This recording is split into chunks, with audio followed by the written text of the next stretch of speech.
مسجد کی طرف جانے والے قدم بھی لکھے جاتے ہیں۔ بنو سلمہ کے لوگ مدینہ کے ایک کونے میں مسجد سے دور رہتے تھے، انہوں نے مسجد کے قریب منتقل ہونے کا ارادہ کیا تو یہ آیت نازل ہوئی، انا نحن نحیی الموتى ونکتب ما قدموا وآثارهم، بے شک ہم ہی زندہ کریں گے مردوں کو اور ہم لکھ رہے ہیں جو انہوں نے آگے بھیجا اور ان کے آثار بھی۔ تو رسول اللہ صلی اللہ علیہ وسلم نے فرمایا، بے شک تمہارے نشانات قدم لکھے جا رہے ہیں، یعنی انسان اپنے پاؤں سے چل کر جس زمین پر بھی جاتا ہے وہ زمین بھی گواہ بنے گی، اور وہ قدم اگر نیکی کے کام میں ہے تو ثواب کے طور پہ لکھے جائیں گے، اور اگر کسی برے کام سے اور برے ارادے سے انسان نکلا ہے یا اٹھا ہے اپنی جگہ سے تو وہ قدم اس کے برائی کے خانے میں لکھے جائیں گے۔ اسی طرح طواف میں اٹھائے گئے قدم وہ بھی لکھے جاتے ہیں۔ رسول اللہ صلی اللہ علیہ وسلم نے فرمایا، جو شخص گن کر طواف کے 7 چکر لگائے اور 2 رکعت نماز پڑھے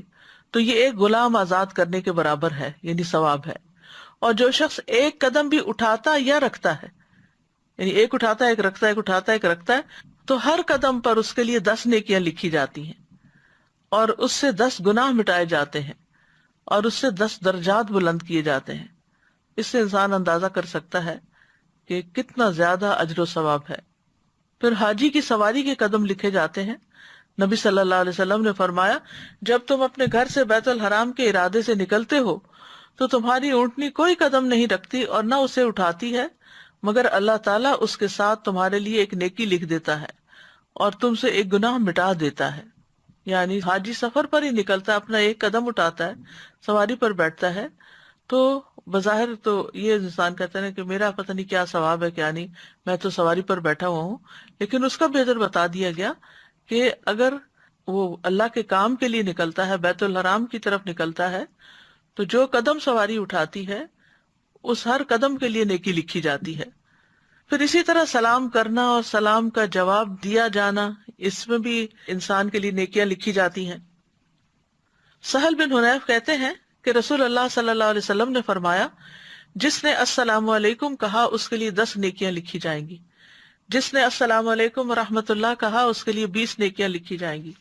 اور جس نے السلام علیکم ورحمۃ اللہ وبرکاتہ کہا اس کے لیے 30 نیکیاں لکھی جائیں گی۔ اسی طرح جو تسبیحات ہم پڑھتے ہیں، آپ نے فرمایا اللہ نے 4 کلمات چنے ہیں، سبحان اللہ والحمد للہ ولا الہ الا اللہ واللہ اکبر۔ جس نے سبحان اللہ کہا اس کے لیے 20 نیکیاں اور 20 برائیاں مٹا دی جاتی ہیں، جس نے اللہ اکبر کہا اس کے لیے بھی اسی طرح، اور جس نے لا الہ الا اللہ کہا اس کے لیے بھی اسی طرح، الحمدللہ کہا اس کے لیے بھی، یعنی 4 کلمات پہ ہر کلمہ کہنے پر یہ نیکیاں لکھی جاتی ہیں اور ساتھ برائیاں بھی مٹائی جاتی ہیں۔ اسی طرح گھر والوں پہ خرچ کرنے اور مریض کی عیادت کرنے کا ثواب بھی لکھا جاتا ہے۔ رسول اللہ صلی اللہ علیہ وسلم نے فرمایا،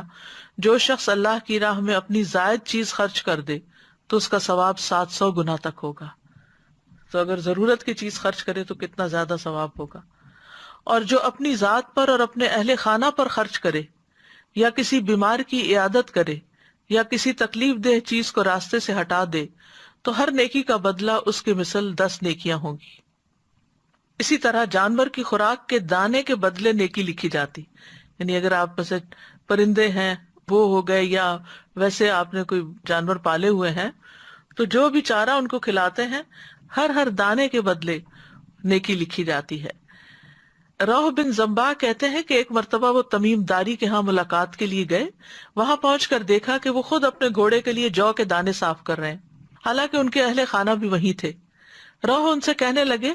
کیا ان میں سے کوئی یہ کام نہیں کر سکتا، انہیں گھر والے نہیں کر سکتے؟ تمیم نے فرمایا، کیوں نہیں، لیکن بات یہ ہے کہ میں نے رسول اللہ صلی اللہ علیہ وسلم کو فرماتے ہوئے سنا کہ جو مسلمان اپنے گھوڑے کے لیے جو کے دانے صاف کرے پھر اسے وہ کھلا دے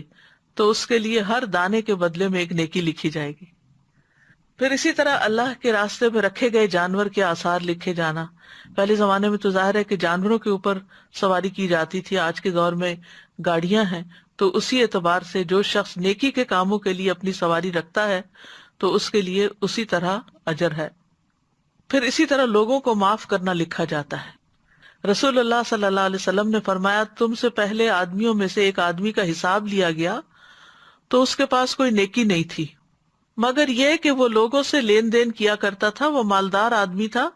اپنے غلاموں کو حکم دیتا کہ وہ تنگ دست سے درگزر کریں، یعنی جو حالات تنگ ہے، نہیں دے سکتا قرضہ، واپس نہ دے، یا کوئی چیز خریدنا چاہتا ہے اور پیسے نہیں ہے اس کے پاس،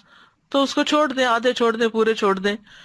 اور اللہ تبارک و تعالیٰ نے فرمایا ہم اس بات کے زیادہ حقدار ہیں کہ تم بھی اس سے درگزر کرو،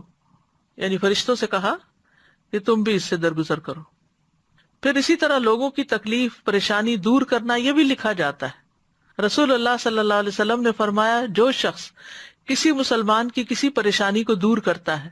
اللہ تعالیٰ قیامت کے دن اس کی پریشانی کو دور کرے گا، اور جو کسی مسلمان کی پردہ پوشی کرتا ہے اللہ تعالیٰ قیامت کے دن اس کی پردہ پوشی فرمائے گا، یعنی اس کے عیب ظاہر نہیں کرے گا۔ اس لیے بہت ضروری ہے کہ انسان دوسروں کی غیبت نہ کرے، دوسروں کی عیب جوئی نہ کرے، دوسروں کی برائیاں کسی اور کے سامنے ظاہر نہ کرے۔ پھر راستے سے تکلیف دہ چیز ہٹانا، رسول اللہ صلی اللہ علیہ وسلم نے فرمایا جس نے مسلمانوں کے راستے سے تکلیف دہ چیز ہٹائی، کوئی فرنیچر ہے، کوئی اینٹ پتھر ہے، کسی قسم کی کوئی بھی چیز، اللہ اس کے لیے ایک نیکی لکھے گا، اور جس کے لیے اللہ نیکی لکھ دیتا ہے اسے اس کی وجہ سے جنت میں داخل کر دیتا ہے۔